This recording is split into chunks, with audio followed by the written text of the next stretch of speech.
Welcome back, everybody. I'm Sean LaFlock. I'm here with Scotty Haggins. This is Conversations, Fitness, Wellness, and Longevity. Scotty, how you doing? Good. Trying to stay warm out here. Nice, man. What do you got on that shirt there? We got a cool looking logo there. What do you Oh, got? Is this the unicorn? this is the Oh, you the son of a gun. unicorn, the desk to unicorn jerking shirt. I like that. That must be Yeah, OG status right there. yeah. That's cool. I'm actually bundled up in a sweatshirt, though I am feeling the temperature increase by the hour here. It should be in the high 70s today. I don't remember. I mean, we've always had cold spells, usually around, here and there around Christmas. But, I mean, there was my first or second year when I was here, it was down in the 40s around Christmas at night and then got to like the mid-50s during the day. Well, right now it's 75 degrees right now, Scott. Well, we're in the mid-30s here, so mid-30s for me. I know. I complain about everything. It's cold, I complain. It's hot, I complain. I got to just, learn to enjoy what is and do the best we can with what we got, so to speak, right? Yeah. So before we kind of came on here, I was talking about my training sessions right now, and I'm doing doubles and triples now to kind of prepare myself for this final push in Wodapalooza. Wodapalooza is probably going to be 2 to 3 sessions per day. I'm doing an intermediate division, so it's not that there's going to be less volume. I think there's going to be a lot more contractions with a lot less rest time. I think that's probably the feel of what's going to happen. And in a lot of ways, I think this is going to be a very, very good test for myself and others in this field, just because it's going to test that traditional type CrossFit stimulus of lots of reps, little rest, lots of aerobic power. And in a lot of ways, this is kind of facing down the demons that I've not had an opportunity to face down in quite some time. Earlier off in my career, I think the sport was a lot more, the weights were a little bit lighter, so I think it rewarded the aerobic power athletes of that mid-tier. And then as the sport progressed, the weights have gotten so heavy that it's almost like a CP battery / aerobic power in a lot of ways, in regionals and in games testing. There really isn't too much aerobic power, but they do test it.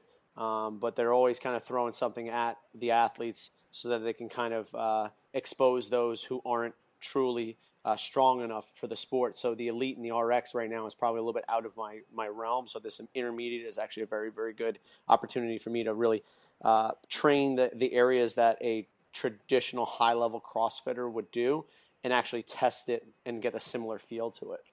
But I was kind of talking about or thinking about, like, at what point do you start doing doubles as a athlete, and when do you start prescribing them as a coach? Do you prescribe doubles for your athletes, Scott? And if so, when do you start prescribing them? I definitely do when it's appropriate. So obviously, people that compete in CrossFit or other fitness sports, Wodapalooza, et cetera, where they're going to have to be exposed to recovering from multiple sessions per day, whether it's a one-day event or, of course, if it's more than one day, it becomes all that much more important. We have to do that preparation work. And some of the base building periods, depending on, again, the level of the person, it's absolutely appropriate for. But really, I don't try to rush people to it because for a few reasons. I mean, most of us are not professional athletes, even if we're at fairly high in our kind of hobby endeavors of fitness. And it can become a real mess for people that aren't gym owners. You and I have it easy to do doubles or triples. But most people, if you're an accountant, you could be, fitter than either of us, but it still doesn't make it any easier to squeeze in 2 sessions, one in the morning, and assuming this person probably has a family and maybe kids. So I used to put them on people a little bit more, and I realized the problems that cause downstream of those sorts of things was a little worse. However, if you're a person who maybe is single or they have a fairly flexible job, or honestly, of course, a lot of fitness athletes do gyms or coaches, so works really well in that regard. If it's appropriate and the person has the base to handle it, absolutely. Yeah. Now, who was the last athlete that you've put on double sessions, and what was the how did you know when to actually switch them over to double sessions? Can you repeat? You broke garbled the first part of Sure. that sentence. Do you recall the last athlete that you put on double sessions, and how did you know when it was appropriate for that individual to go to doubles? Oh, yeah. I mean, it, there is no, I guess, magic formula. It's kind of like, they have a fairly, if you know their training history and you've worked with them and they've been putting in consistent time, making progress, they don't exhibit any kind of signs of being overextended, then um, it generally is appropriate. Um, she's trying a variety of ways. Um, an athlete here recently, we added in some sessions just to try and change body fat levels, Mm-hmm. um, and that worked well. A lot of times it'll be a lower intensity or a skill based session, and that's kind of where I would start. Jumping to 2 sessions doesn't mean you have to go straight to 2 bangers or 90-minute sessions of warm ups. The afternoon session can often be much shorter warm ups, much more direct with fewer things. Or maybe it's the other way around. If the person does their more substantial training in the afternoon, maybe we squeeze in an AM session, which could be cardiac output, aerobic development type work. And that would kind of be the starting point before you're actually hitting to, full on training sessions. Mm-hmm. It's funny because I kind of picked up off of the Marcus Philly OPT model of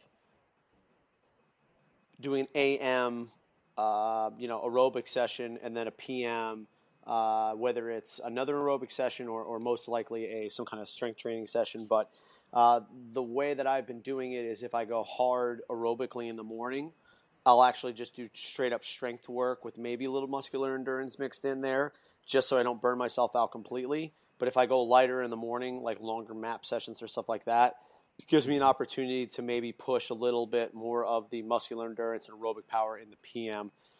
Just trying to preserve my adrenals as much as possible and not just go hard, hard, hard Yeah. all day long. But I agree. I think right now, a few of my athletes who are doing Wadapalooza, this is where I think it was about a month out, I started the preparation phase of adding the volume.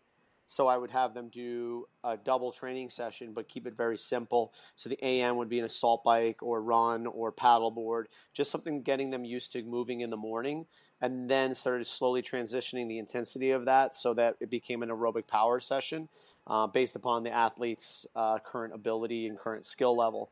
And now I'm doing with, I think 3 weeks out, this is hell week for a lot of them, is getting them with an AM hard aerobic session and then a PM strength slash hard testing situations.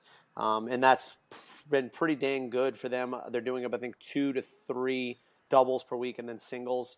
But also the recovery days or days off are recovery days now, and it's skill acquisition work. So whether they're in the pool or they're doing paddle boarding. So, and again, that's based upon what we hypothesize for the tests that are coming up. So yesterday we did skill work in the pool. So like 10 by 50 times 2.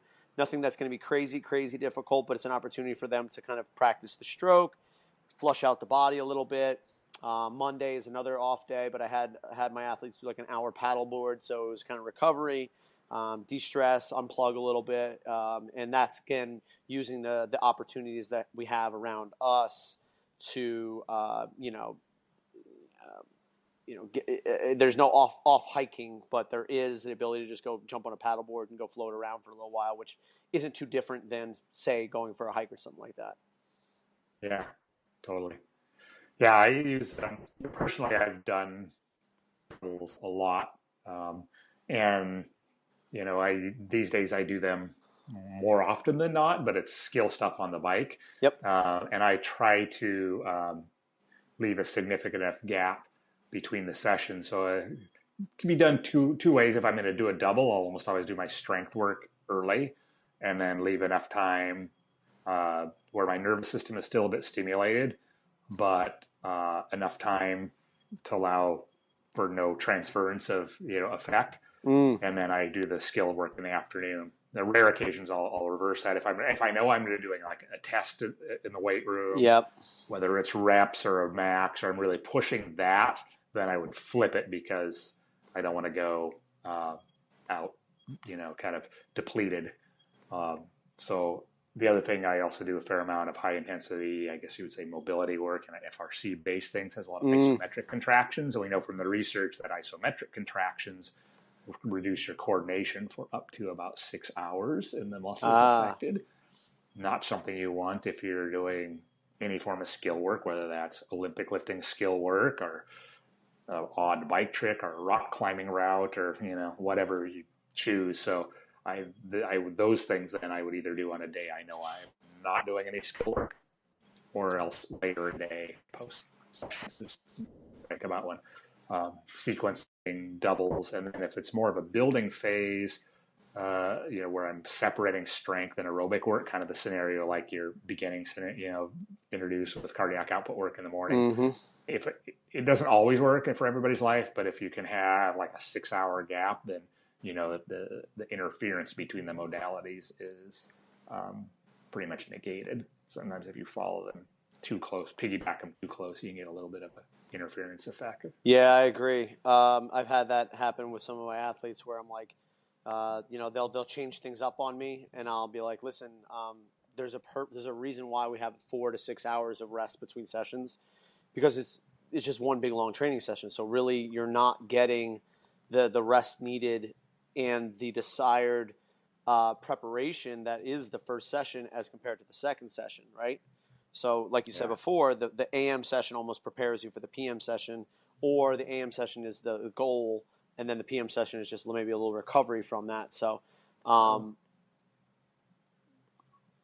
that's something that we have to kind of go on an individual basis. You catch that, Scotty? I heard most of the audio. Yeah, Okay. I don't see you right now, but I think it's catching. It's catching up. Yeah, I might just. Yep, there you are. Yeah. Yeah, totally. Yeah, and there's cases, of course, as you get close to pre-competition, you obviously know you don't have 6 hours between WODs at the event, so you might want to push that a little bit and put them close together to deal with that effect and be prepared for it. Exactly. It's also interesting that now I've really been tinkering around with my athletes and myself about blending the strength work now into CP work, now under aerobic power or CP under fatigue. So I tested this out on myself. I was doing like, let's say 3 weeks ago, I was doing like 20 deadlifts for time. Or I was doing like, 20 deadlifts for time. And I did 3 sets, and then the following week I did 4 sets. And then this week I did, instead of trying to do 5 sets, I did 4 sets again. But what I did was, I did it over a longer time span, but added burpees over the bar as a pre-fatiguing, so the heart rate is up the entire time. So it's much more of a testing scenario, but again, not full-blown fatigue, something that's going to kind of really tax my adrenals, and it gets as close to a testing simulation as you can get with keeping a little bit extra left over. And that allowed me also to continue on with the training session and continue on with some other skill areas that I wanted to hit. And then today I feel good. Like, if it was one of those things where I had to grind out a lot of nasty deadlifts, it would have been a much different scenario. And training today would have had a much different frame to it. So I did, I think, 80 deadlifts with 225 last night over those 8 minutes. Then I did hang power cleans afterward, like sets of triples for 10 minutes. And then today I was doing power snatches every 20 seconds. I really didn't have too much of a residual effect from that deadlift work yesterday. So there's a combination of being smarter with the training and not really going all out all the time, leaving some in the tank. But then also the stuff that I'm doing outside of training, the recovery practices, just my positions being better, shutting off the nervous system. Yeah. That would have blown you up in years ago. Absolutely. Many deadlifts and that much time, and then hitting the cleans and then snatching the next day. Oh yeah, and again, I think it's just I think the biggest thing is just afterward taking the time to shut those spinal erectors off, turn off the psoas, Yeah. get your posterior mediastinum expanded again, so that you can actually get a little bit of hamstring, and being able to rest appropriately, not stuck in an extended posture for the 9 hours you're in bed. You know, Yeah. so. Yeah. And that's something I'm preaching with a lot of my athletes as well. Is it's good to foam roll, but I want you breathing. I want you shutting off the nervous system a little bit. Foam rolling's great, but even foam rolling, especially when people's lower back blows up, when you foam roll, you're pushing yourself into extension. Mhm. Those facets are continuing to extend. So I want you to Yeah. get out of that position. I want you back in a neutral position. I want you a little bit more rounded. I want you maybe even sitting on a GH and just kind of breathing on that, just to get your lumbar spine a little bit of flexion, because it's been so shoved into extension. Yeah, absolutely. Yeah, I mean, foam roller, well, it definitely has its application and uses, but I mean, it's not getting to the root of the problem. I mean, it's a Band-Aid, not unlike smashing some ibuprofen or something is in a way. Exactly. As a matter of fact, I almost don't even foam roll anymore myself, or do, unless there's like some serious stuff I work on. The one thing I might hit is my lats, just because that's one of those things that can be tonically on, and just getting a little bit of that, maybe rhomboids, so stuff that kind of is on that would prevent me from getting into a little bit more of a flexed position. And I really don't try to push it on to too many of my athletes all that much. Maybe on days off, I'll have them do some foam rolling sessions, but I mean, get moving. That's what I'm finding is much more of a potent, especially where I am too, just because it's hot. Yeah. So Yeah. just moving around, getting the blood flowing is very potent in getting the muscles prepped for activity. So whether it's activation exercises, etc., maybe a little bit of foam rolling, but the days of 30 minutes of foam rolling prior to my workouts are pretty much dead and gone. Yeah. I rarely touch a foam roller or a cross ball or do it in my athletes either. Occasionally there'll be an acute issue, Yeah. stick a lacrosse ball in my, QL or something, or Yep. possibly in the Terry. I have a Terry's right shoulder, can get a little bit grumpy, but even with, it's a mix of a number of things: better positioning, better breathing, more parasympathetic home from better aerobic ability, which allows you to shut that stuff off a little easier all the time. Better control the joint, so less, protective mode firing of the different muscles in the typical problem areas, all that, and then just it's more sensible loading or progressions too. Yes. I almost see, like, when someone needs foam roll a bunch, that something is wrong. There's either compensation patterns being heavily overused, they're either overdoing good movement patterns possibly beyond their present ability, poor breathing, poor position. It's all that, and the foam roll doesn't really fix any of that. Yeah. I never seen You train better. I've never seen somebody just do foam rolling and see permanent benefit from it. I think it has very good short-term benefits. I think it's lost you there. Right. Got me, Scotty? Okay. I hear you now. Yep. Okay. Yep. You're back. I've never seen somebody having any lasting benefits. I think what it does is it kind of unlocks you a little bit, and then maybe creates the room for you to hit the activation exercises, the breathing exercises, the FRC and CARS stuff. It kind of unglues you a little bit, and then allows you to kind of grease the groove a little bit, and then that is the stuff that actually creates the long-lasting change. Right. Yep. And that's the perfect way it's used if you have those issues. I typically, if I write it into programs, it's kind of like only if needed. Yep. It's kind of what I put in there. Outside of a certain recovery day, maybe. Yeah. Search around for any spots. It's almost like the higher the training age of the athlete, the less soft tissue work they'll need. If we're doing it right, if we're training right. Doing it right. Yeah. Exactly. You know what I mean? I think that's actually, you hit on that before. It's like the better the training protocols, the better the the description of what you're looking for those training protocols, the less they're going to need extra recovery practices within the gym, or extra ways of getting warmed up.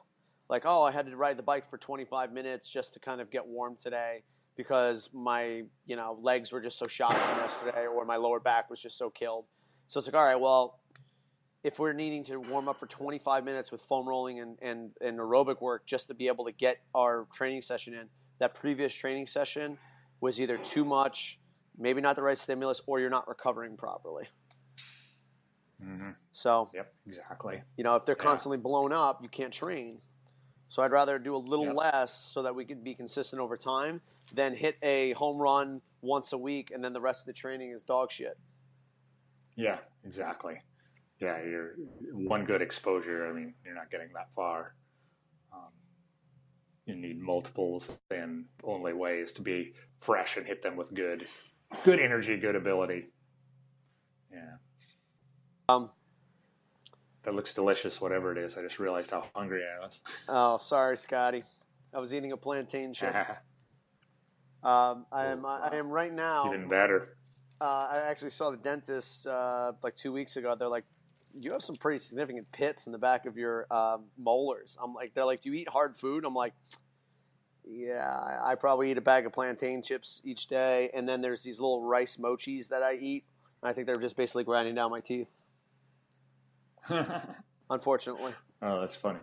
But speaking of which, and I think this is a pretty cool thing to kind of finish up on today, there are functional medicine dentists out there I actually looked into. Mm-hmm. Have you come across any stuff like that before, Scotty?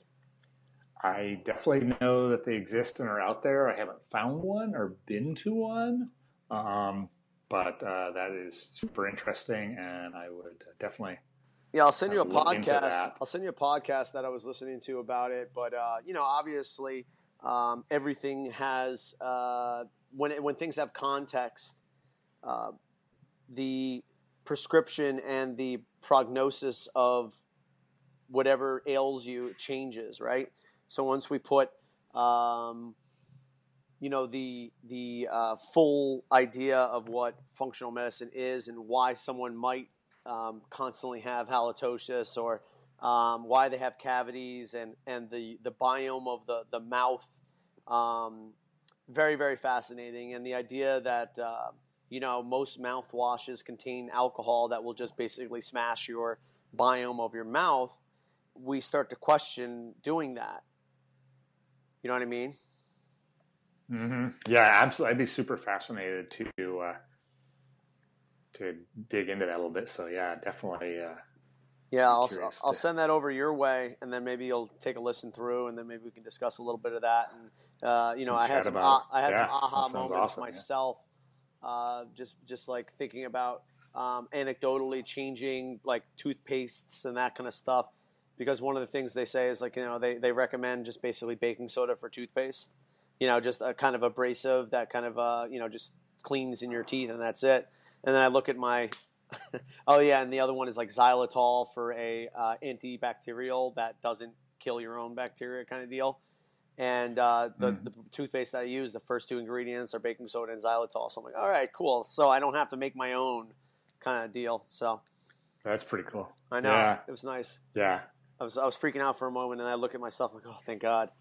But yeah, I mean, again, I think we've got so far in the crazy no germ spectrum in society now that we're almost preventing ourselves from building up tolerances and building up our immune system and building up our own biome.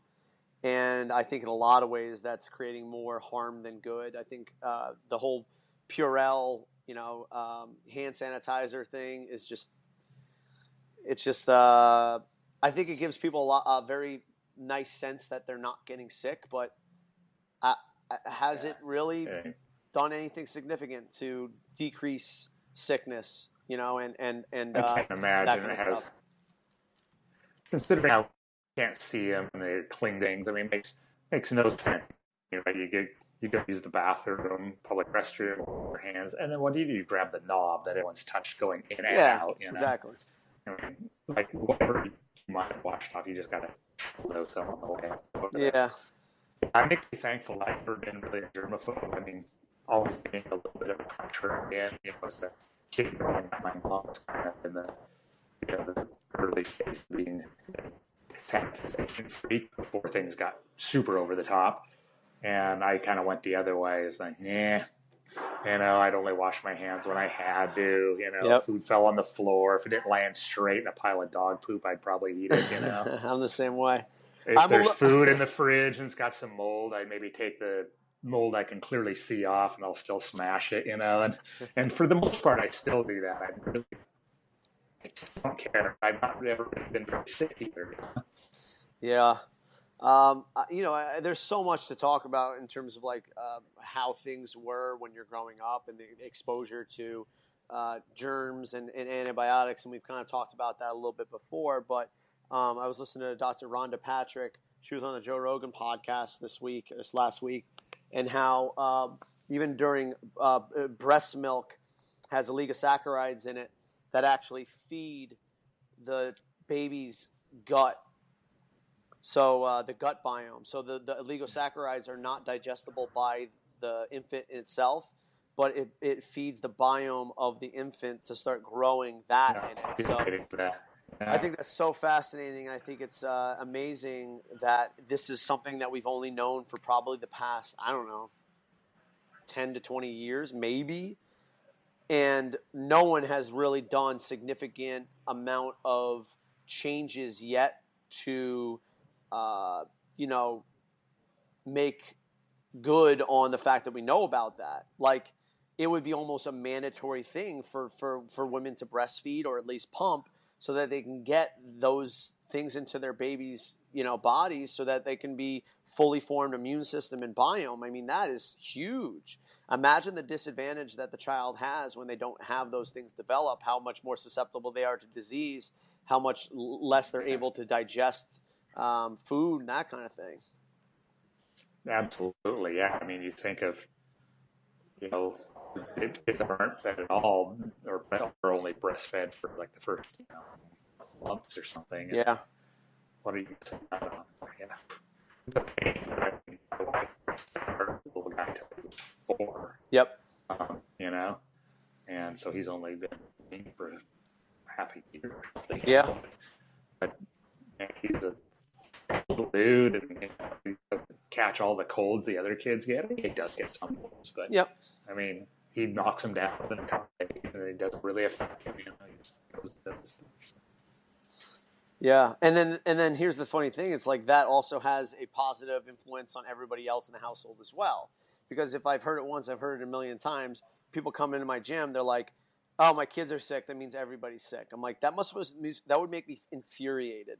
Like, I get it, like it's your kid, and like they're, it's very hard to get frustrated with them because it's just one of those, like, you surrender. It is what it is. But like, if there was something that I knew that I can do to prevent this thing from occurring, I would want to do it. That's just my thought.